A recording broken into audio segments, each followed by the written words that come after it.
or technology that matches riders based on their orders. If you have a dream, don't relent on it. You can have a great idea, but if you don't implement it, the world will never know about it. Okay, so that was the first video, and that was the interview with it was a quick snippet on the interview with the manager of delivery services. Now, a few things I grabbed from this particular manager is that no matter how successful we become, we keep asking questions. What can we do better, and what are we doing wrong? That day he said, if I can recall properly, he said that whatever we are doing, we will not stay on the praises, on the good things we've done. It would look at the things we've done wrong, the things that we need to improve on, the things that we need to actually do better at, instead of just staying there on the successes that they've achieved. They usually do more of looking into what they can do better. He also emphasized on leading by example. He said, I don't just tell people what to do, I show them how it's done. And that is how visionary leaders are made. They don't just it's not do as I say and not as I do. It's do as I do. He leads by example. He said he leads by example, and doesn't just tell people what to do, but he also shows them how it's done. And he also said that customer satisfaction isn't just a priority, it's a standard that they used to measure every decision, every new innovation that they're putting out there on their app, on their services. They would usually wait for customer feedback. The customer feedback is something that they prioritize a lot, and it's something that needs to be at the heart of every business in Cross River State. In case you are just joining, and this is the Founders Community Network, where we bring to you visionary leaders, founders, CEOs that have inspired great change in their industry, they inspire growth in their industry. And we got to talk to a lot of people. We got to talk to people that had a lot to share about their growth in their industry. And this is one of them, Mr. Samuel Asuko. Yes, usually call him King. Yes, he's usually referred to as King Asuko in his field, and he also mentioned that they always take customer satisfaction seriously, customer feedback seriously, which is something that I feel like is lacking in Cross River State, actually, because the times that I have been I've been trying to get some certain goods that I want to use. I would see someone that's supposed to sell to me in would I say a nice way, at least a customer friendly way. I would end up being treated like I was begging for the service, or was begging to collect the goods, which is something that I feel like we should actually debunk. Customer satisfaction is very, very, very important. If I don't take your satisfaction seriously, I don't think I'll be here talking the way I'm talking. I don't think I'll be here actually if I don't take your customer satisfaction seriously. You'd want some certain level of professionalism, some certain level of effort put into the shows we are putting out here. And if you tune in, you want to hear something that would sound nice to your ears. And as much as possible, we take customer satisfaction seriously. And it should be taken seriously across all businesses in Calabar and Cross River State. As a startup entrepreneur, as a startup founder, customer satisfaction should be at the forefront of what you need to take seriously, what you need to take seriously in your business. He also said a vision only becomes a reality when your team understands it, believes in it, and is willing to give their best to achieve it. A vision only becomes reality when your team understands it and is willing to give their best to achieving it. Because if you don't have I believe that we are social animals. We are, no man is an island. We all need each other to grow in certain aspects. We all need each other to grow in what we are doing. And if you don't have the right set of individuals in our space, if you don't have the right set of individuals in our team, we cannot achieve it. Some people feel like they can do the business alone. It's a one man business, it's self business. But you need the support of individuals around you, the right set of individuals around you to achieve what you want to achieve. So having a good team that understands your vision, that understands where you are, where your business head to, where you want this business to head to, is very, very important in business. Don't add people that will just impact negatively. We always have negative things to say. Are you sure this is going to work? Are you sure this is going to go the way we want it to go? Are you sure we should not just stay where we are instead? You should have a team that is willing to embrace your vision, believes in it, and works and is working with you to achieve the same vision. He also said that when you genuinely care about people, they go the extra mile, not because they have to, but because they want to. And I realize that when human beings want to do something, they usually do it with their full mind and full chest. But when you force them to do it, yes, they will do it, but not the way they would normally do it if they weren't forced to do it. So he also in that place he prioritized employee satisfaction too. We have businesses that do not take their employees seriously. You just employ them. After all, I'm paying them. That's the only thing that they need. That's what I'm paying them. There's no other thing I need to do again. But as much as possible, employee satisfaction is very, very important, because you, at the end of the day, you still want these individuals to come be productive for you, be productive enough for you. You want them to come and be very productive to work. And at the end of the day, you want effectiveness in their service. So as much as possible, when we genuinely care about people around us, people that put their heads together and make sure your business is moving forward, they would do it because they want to do it, not because they are forced to do it, not because they have to do it. That's it for the roundup on delivery. On the conversation with delivery, the manager of delivery services, I had a very, very wonderful time. I sat and I heard a lot of things. And one thing I've realized is that most of these founders have one thing in common. They usually go for customer satisfaction. They go for quality over the price of things, over money and everything. They go for quality. They go for employee satisfaction, customer satisfaction as much as possible. Before we go to the next founder we interviewed, let's go back on a short music break. When we come back, I'll take you through the next founder on the second episode we did on the show. This is Where Is My Husband by Ray. Do not touch that. I'll be back before you know it.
Sharon and Kaita. Time check is 22 minutes past the hour of 10. And the next guest we had on the show was Mrs. Mayen Ujong. Mrs. Mayen Ujong. She is the CEO, founder of Ferry Express Limited, a courier services. A courier service. I'm going to play a short clip of what happened on that particular episode of conversation that happened on that particular episode. Principles have you stood by over the years that has made you an exceptional leader? Discipline, endurance, godliness, and then you have to be studious. So there's something I read the other time that smart people are not just smart, they are humble. So if you're not humble, you cannot learn from one another. That's devotion and trying to see that every person around me could be better than myself. So if you are able to develop the potentials in others, it makes you great. So one of the things I do a lot of mentoring, a lot of teaching, and so on, so that people will become better. Yeah. When they come to give testimonials and they mention my name as one of the people that, oh God, what else do I need?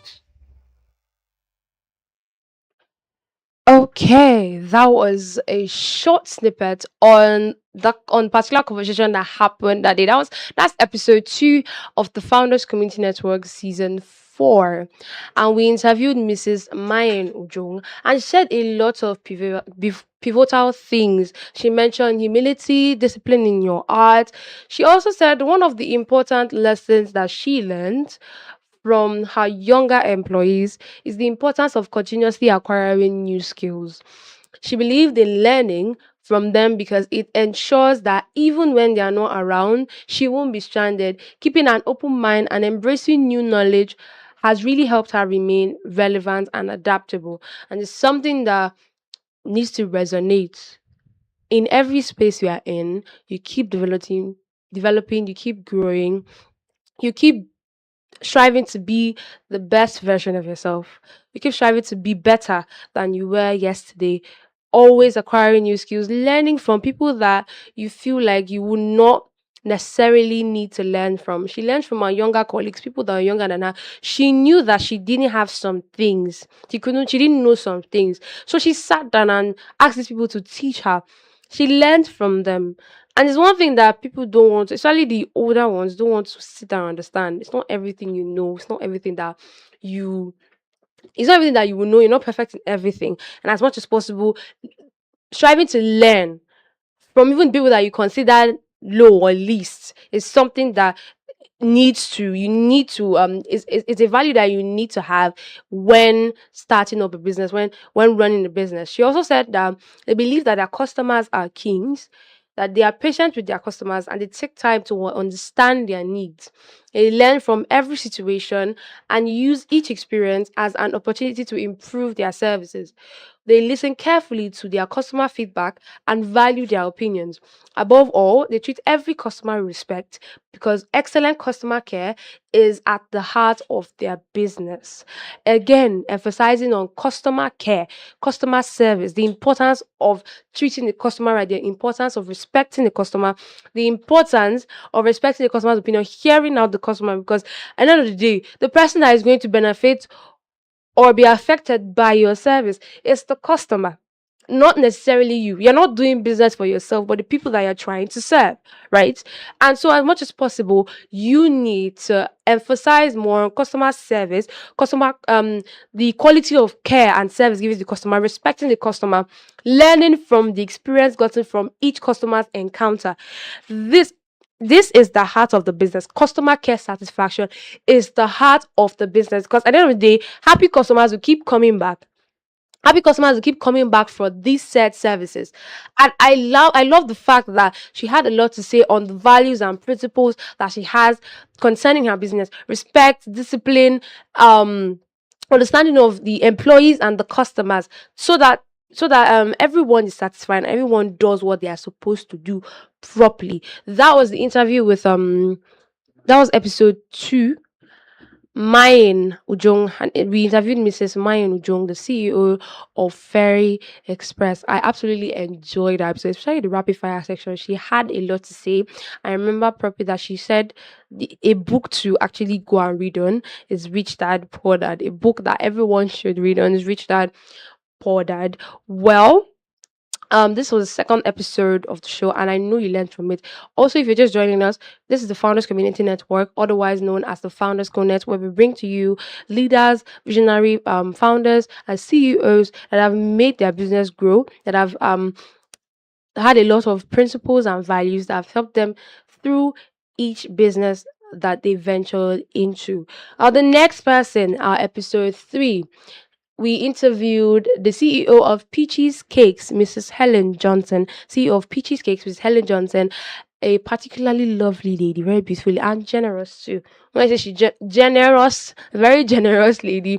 Really enjoyed the interview, and she's also very soft spoken. She had this soft aura. I enjoyed the interview, and let's play a quick snippet on the conversation that happened that day. Stay tuned. I always say that baking found me. I never in my wildest imagination or dream assumed or ever thought I would find myself a baker. I didn't grow up knowing anybody who bakes. And it's just something that found me. I know that I made good cakes. By the way, my sister went to school. My mom was a nurse, so nurses then had extra skills. And one of my mother's skills was she knits and she does everything. And being the first daughter, I naturally gravitated towards that. So I could do everything virtually. So my sister came back from school and she's like, "Oh, I got a cake recipe. Would you try it?" And I'm like, "Okay, let's try it." And I made the cake. She went back to school, gave it to the person that gave her the recipe. And the person ate the cake and said, "No way this came from me, from my recipe." And my sister made it with your recipe. So of course, I now met my husband, who came then from Lagos, and I gave him cake when he came to my house. And he's like, "Where did you get this?" I said, "I made it." He said, "No way, you won't be working in that school if you know how to make a cake like this." But I still did not take it serious. We moved to Lagos, came to Calabar. All I used to do then was to make cakes and put on the table. My husband comes with his colleagues sometimes from the office, and they'll eat. And a few of them will be like, "Madam, make this thing now, let us eat. I'll pay." And I kept saying, "No, nobody will buy cakes from me. Nobody knows pushing it away." So that's basically how I started. And then my neighbors downstairs, coincidentally, the girls were in Unicab, came upstairs and said, "Anjali, do you bake?" And I said, "Yes." And one of them said, "Told you she looks like a baker." And I'm like, "I want that supposed to me." She said, "I know you can do it. It's mommy's birthday. Can you make a cake for us?" My things had not arrived from Lagos then. So I asked them for a stove and a big pot, and I made them a cake. Okay, that was a quick look into the interview on episode 3 of the show. We interviewed Mrs. Helen Johnson, the CEO of Peaches Cakes, and she had a lot to say. You see that part where she said she had to use a big pot and stove to bake. Got me. Like, I was like, "Are you serious?" Because I know baking is an art, and it's not an art that people have really come to perfecting. It's not an art that some people know how to do. But she's natural at what she does. And she also said baking found her. It was a natural gift developed into a lifelong passion. The last guest we interviewed said something about using skills as our money gate, and I resonated with that, and just shown that if you have a skill, you have that one thing you can do, that one thing that you see and you know that you can do well, that talent that is there, you can actually grow and make a business out of it, serve people out there, do more, reach other people out there. Go forth and do it. Go ahead and pick it up and do it. You can start from somewhere as small. She started with using just a pot and stove to do what she was doing. So you don't have to wait until you have a big space or you have a big opportunity. Seize the opportunity by yourself. Learn to hone your art, hone your skill. She also said because she wasn't under pressure to prove herself, she was able to grow naturally and excel. Most of the times, because of the fact that we've experienced a lot of economical issues, we tend to be under pressure while we're trying to hone these set skills. And she said sometimes take time to relax. Take time to relax. Don't put yourself under pressure to prove yourself. Most of the times, the pressure we put on ourselves to actually prove to do, oh, we are all that, or we are also good in our own art, we are better at what we are doing. We always want to prove ourselves out there to people that will still come and complain about the same thing again. So not pressuring ourselves to prove ourselves to individuals, and just letting the skill take a natural course to grow and excel better is something that would create that comfortable environment to do better in the art you're doing. She also said, determination is one of my greatest strengths. Once I commit to something, I give it my best. She said also that she didn't start the business with money as primary focus. Her passion came first, and it gave her the confidence to keep going. There's always this question of why am I doing this? Focus on the why instead of the money aspect of it. You had a passion, that passion fueled you to start a business. You shouldn't focus on the business and leave the passion, because at the end of the day, there are some seasons where you will not have as much money as you would want to in some seasons of your business. But knowing why you are doing this, letting the passion drive you to do this, helps you to grow better. She also said consistency is important to her, and she followed a standard recipe because quality should never be compromised. She said, if I use a contrary recipe, you will know. It will show in the recipe. If I compromise, it will show. It will show very well, because um her quality, there's a standard she has set already. So you know that, okay, this is peaches cake. Peaches cake is peaches cake. This is how it's supposed to taste. She also said she doesn't believe in cutting corners.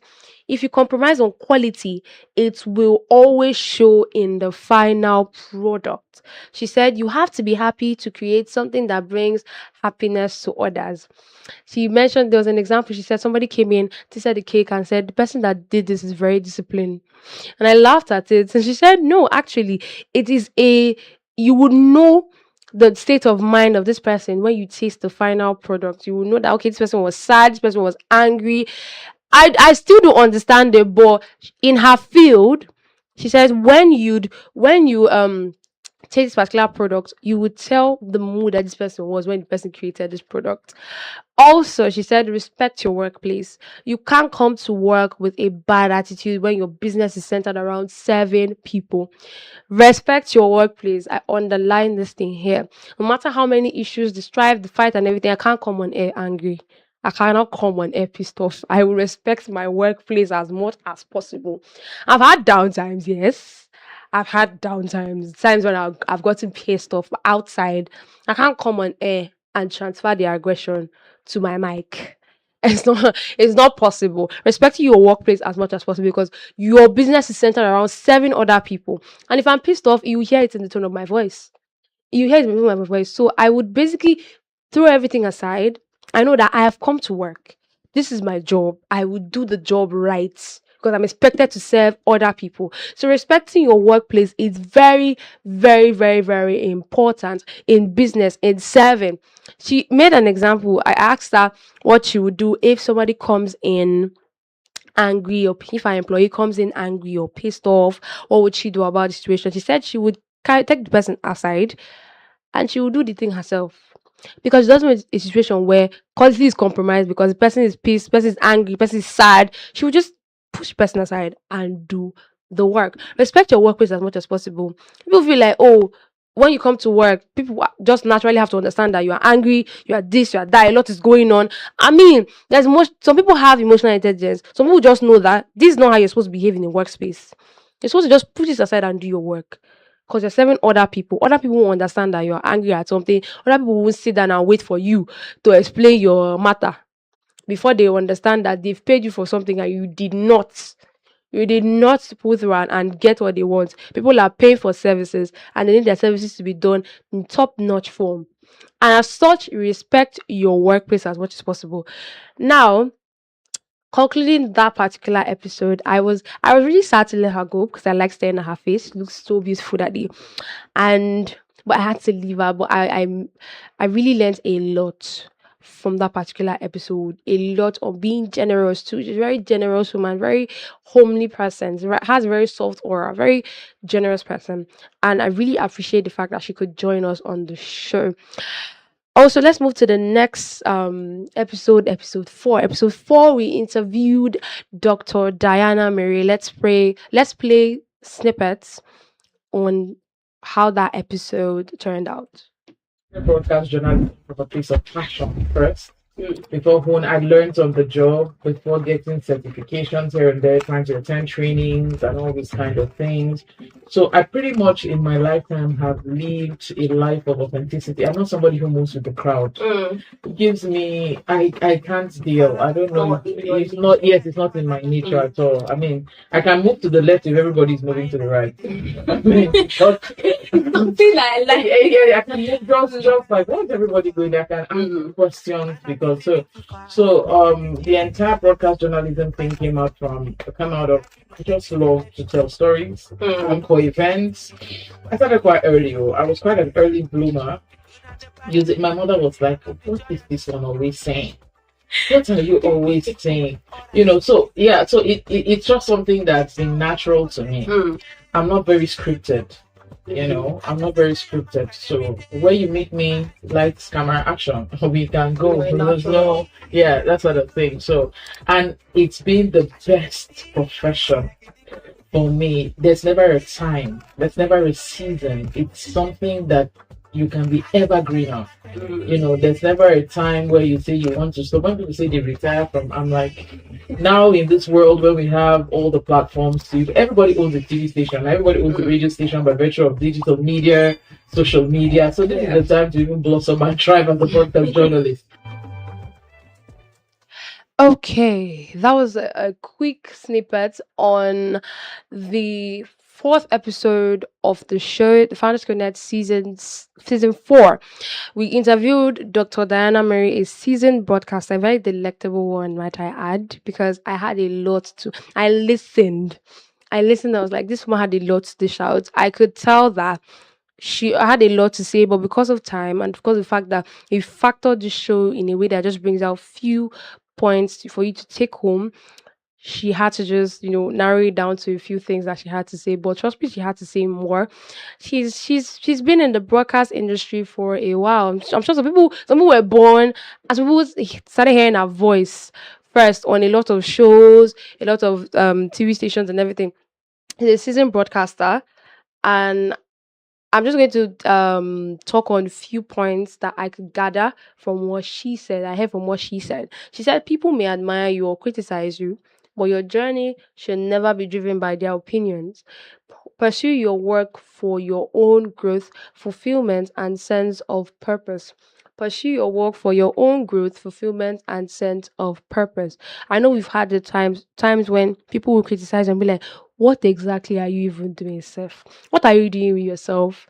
You know what you're doing. There's a passion that you have. You are working towards the growth of that passion, but you definitely have voices telling you don't even know what you're doing. What are you doing at this point in time? Would this thing yield anything? There will definitely be voices criticizing you.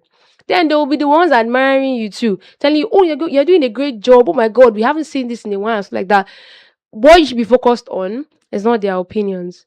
You should be focused on your work for your own growth. Because sometimes when some people praise you and you are seeing it from a different perspective, you can do better. You can do better in this thing. But people are praising you because, you've done to a certain extent well. So not focusing on these opinions and focusing on your sense of growth, fulfillment, and purpose is the number one thing. She also said the spotlight can be deceptive. No matter how visible or celebrated you become, stay grounded and remain connected to your reality. Stay connected to your reality. Sometimes we tend to be, because we have been praised for long, we've been in places on your face is showing on TV, you're talking, and your head is definitely going to blow. Like you're going to feel on top of the world. But the spotlight can be very deceptive. At the end of the day, you still have to go back to the life that you are living. So staying in touch with your reality is very, very important. There are times when you are going to be to not be, that's times you're going to stay away from the spotlight. At times when you're going to be in the spotlight, but as much as possible, stay in touch with your reality. She also said visibility is not just about being seen, it is a deliberate strategy for creating opportunities, building influence, and expanding your impact. So people that feel like, okay, because they're talking now, people are hearing them, you have a blog, you have your content is rising, you are a content creator, you are influencing people, and you just think your influence is just in one small box. I'm here to tell you that no matter the stage you're in, there's always more.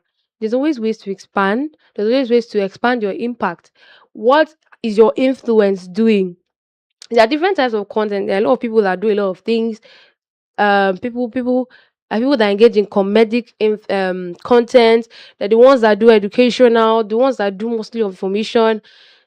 What is your content reach? Like who is getting impacted by it positively or negatively?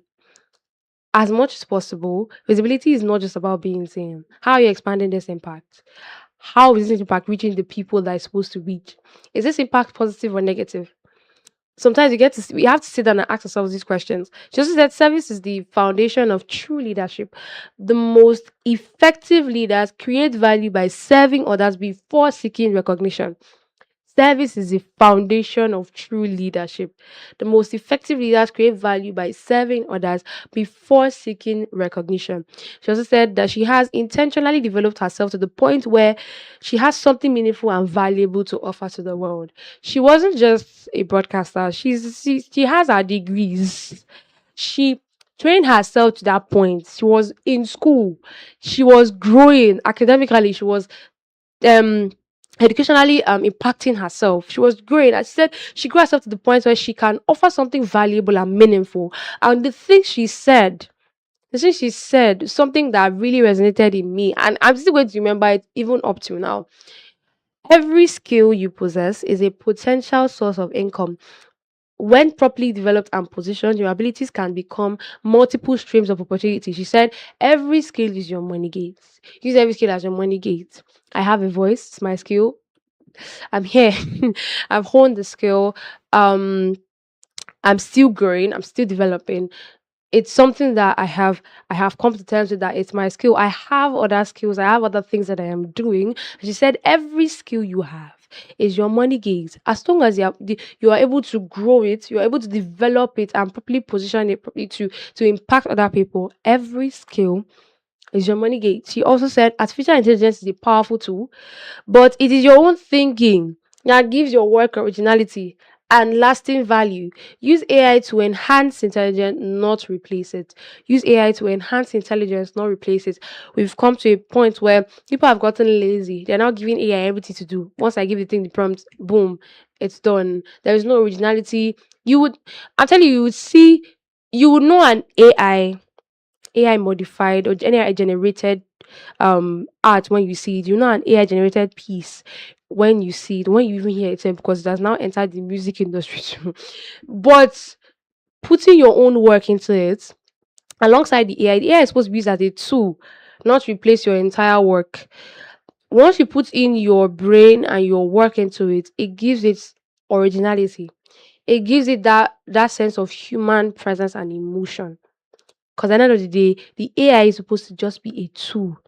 It's supposed to be a tool, it's not supposed to replace what you have, the potential you have. She also said that her greatest dream is to raise people of exceptional value who will positively influence their generation and beyond. Her greatest dream is to raise people of exceptional value who will positively influence their generation and beyond. She said a lot of things. I gathered a lot of things, but I just have to say this because of we have limited time to talk on the show. But she said a lot of things. Use every skill as your money gate. Stay in touch with your reality. Don't be carried away by spotlight. Don't be carried away by the fact that you're standing in front of people and talking. Don't be carried away by that. Don't be carried away. Don't pressure yourself to do much. Do not pressure yourself at all. Anything you're starting now, it's a gradual process. These people did not come to where they are just by chance. They did not come with the snap of their fingers. They did not. They grew. they grew. They faced a lot of challenges, a lot of things that happened to them, a lot of downtime, up times. Well, basically, they grew. It was a gradual process. You don't just come into business a with the mindset that, oh, in a jiffy I will shoot up to the influence I want to shoot up to. There was a lot of work done behind the scenes. I'm sure some people just saw Diana Mary as the broadcaster. You didn't know that she had a lot of things that she could do. You just saw some people as, oh, she's the baker. That's the only thing. She just started baking cake and then boom, that's it. There were a lot. There's a lot to their backstory. And if you want to hear more, if you want to listen to the full live stream. The live stream is available on YouTube at Unical Radio International. Just go to YouTube and search for the Founders Connect episodes. There's a full playlist of these revised live streams. It's definitely there. If you want to go back and learn more, listen to the full conversation, it is there on YouTube. I had a very, very wonderful time with all the founders that have come so far on this season. And trust me, other episodes are going to bring in visionary leaders more that have a lot to dish out to you. Something that you would normally pay for online or offline. So I give it to you for free. All you have to do is just stay tuned in, get a notepad and a pen and write it down. Thank you to all our founders and all our leaders that came in on the show. Thank you to Mr. Samuel Asuko. Thank you to Mrs. Helen Johnson, Mrs. Maya Nujong, Dr. Diana Mary. Thank you so much for honoring our invite on the show. Thank you so much for educating us on different industries, on the things that we should know in different industries. I really, really had fun. And trust me, when I say the next episode is going to be, it's packed with a lot of things. We have a lot of things prepared for you. I don't use it to play now. So we have a lot of things that are prepared for you. All you have to do is just stay tuned into the show. I'm your host, Sharon Antagaita, and it was a wonderful time getting to talk to you, getting to remind you of the things that, these leaders had to offer. Get to remind you of the wisdom they had to dish out. And I'm here to tell you that there is more coming up. There is definitely more coming up. Also, students will have the opportunity they'll have the opportunity to come on the show to talk about their business. So you don't want to miss an episode at all. You don't want to miss any episode or this particular season. This is the Founders Community Network. We meet again, same time, same station on Tuesday. On Tuesday by 10 a.m. on Unical Radio International. I am your host, Sharon Atgaita. Until we meet again, this is me saying goodbye and enjoy the rest of your day. More of our amazing shows coming up soon, so you definitely don't want to tune off your radio.